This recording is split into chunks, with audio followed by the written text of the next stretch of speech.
2026-এ তৃণমূলকে tata bye bye করার বছর। নির্বাচনের পর এ রাজ্যে বিজেপি সরকার গড়বে বলে দাবি করে এভাবেই আক্রমণ করেছেন অমিত শাহ। ব্যারাকপুরের সভা থেকে তিনি বলেছেন, কমিউনিস্টদের থেকে মুক্তি পেতে তৃণমূল সরকারকে এনেছিল মানুষ, কিন্তু এখন ভাইপোর দাদাগিরি, পুলিশের ভুল প্রয়োগ, দুর্নীতি, অনুপ্রবেশ শিল্পে পরিণত হয়েছে। অমিত শাহ আরো বলেছেন, রাম সেতু যখন হয়েছিল তখন রাবণও পরিহাস করেছিলেন, তাকে কেউ হারাতে পারবে না বলেছিলেন। 2024-এ বিজেপি 39% ভোট পেয়েছে, আর 2021-এ 77 আসন পেয়ে রাজ্যে বিধানসভায় বিজেপি বিরোধী দল হয়। বিরোধী দলনেতা হন শুভেন্দু অধিকারী, আর 38% থেকে 45% লাভ দেবে বিজেপি। এরপরেই তিনি বলেছেন, টানা 3বার দেশের প্রধানমন্ত্রী হয়েছেন নরেন্দ্র মোদী। অন্ধ্রে বিজেপি সরকার গড়েছে, ওড়িশায় প্রথমবার হয়েছে, অরুণাচলে 3বার, দিল্লির পর বিহারে হয়েছে। এবছরে কেরলে তিরুবনন্তপুরম পুরসভায় প্রথমবার বিজেপি জিতেছে, মুম্বাই পুরসভা জিতেছে। এবার বাংলার পালা। ये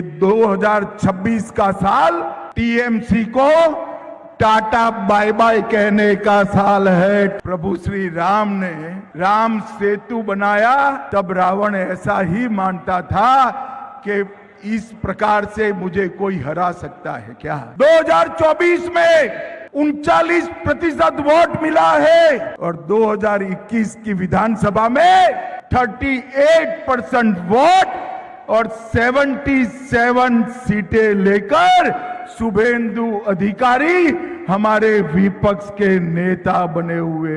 38% से 45% का जंप लगाना है और प्रचंड बहुमत से हमारी सरकार बनने वाली है।